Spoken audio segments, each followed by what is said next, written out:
Hello, welcome to the second tutorial for Stencil Art. Today I'm going to be showing you how I go about cutting out some of my stencils.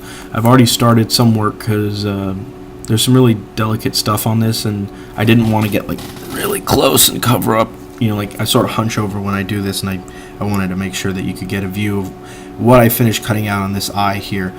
Just going to go over a little bit of how I cut, just different things that I like to think about when I'm cutting as far as order of operations. So let's go ahead and just jump in. I'm going to finish cleaning out this pupil.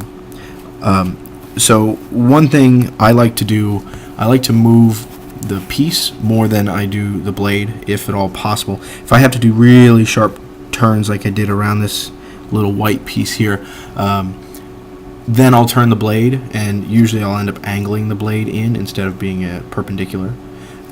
It usually gives me a little bit better control, and it cuts through the paper a little easier.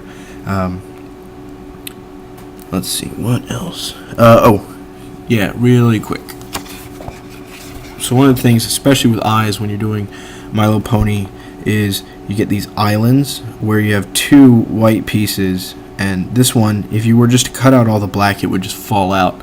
So you have to have these, they're kind of hard to see, these little black lines between them that you just don't cut out and will show up in the final print as white, because that's usually what's behind the black when I do my eye paintings. And I usually go in with some black acrylic paint and fill that in when I'm finished. So you'll see my hands cover this a lot, and it's just how I have to cut, and my camera likes to keep jumping in and out of focus, and I don't know why. But so here we go. We're just going to finish cleaning this out. So you can either put with a really sharp X-Acto knife, you can push or pull the blade.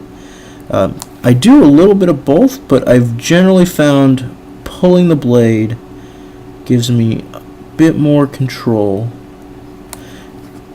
And control, when you're cutting out stencils, is really the name of the game. You're going to be cutting out tiny little pieces, and it's always better to cut less and have to recut smaller pieces. So instead of tracing directly on the line, trace a little bit inside the line and then come back and clean it up. You don't need to apply a whole bunch of pressure with a really sharp blade here, and you'll see I like to pull towards my, I guess pulling makes sense, so I'll keep rotating the image around if I have to really get in there. And so right now we're just finishing up this, and you want to be very careful when you're doing this, because you want to, I mean, obviously be safe, but keep your fingers close to where you're cutting. Obviously don't cut them, but it helps you stabilize everything. And when you're cutting, it's very easy to tear the paper. So this paper that I use, it's this adventure paper. It's a sort of plastic. It can tear, but it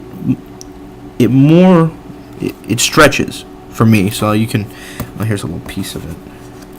So you can just stretch it, and eventually it'll break. But if you stretch the stencil, it won't sit flat, and you won't get the coverage that you need for finishing up the piece. The big thing, I guess with most everything that you do, patience is, take your time, and everything will work out a little bit better. There we go. Don't be afraid to do a couple of little passes. I don't have to cut out the whole thing in one big piece. I generally like to not do that. I end up losing track of where I'm at, and it's easier to make mistakes. A lot of this, it's just practice. I'm trying not to bump my tripod that's holding up the camera. But I mean, just grab some paper, print up a couple of little shapes, and practice cutting it out. I just have an X-Acto knife. Just got it at a craft store. I think they sell them at Walmart and Home Depot. All those, just practice. helps if you have some, I guess, drawing ability. You're used to maneuvering your drawing tools around. But I don't. I have no other artistic abilities to speak of. You gotta be really careful when you get to the corners. Always take your time. It's actually a little more difficult now than it normally is, because I have a desk lamp that's providing my overhead light, and I usually have it sitting like right next to my piece, light directly down. I can see exactly what I'm doing. And that is not the case right now, so it's a little more difficult. Just about finished here. I'm gonna go ahead and try and do this whole area.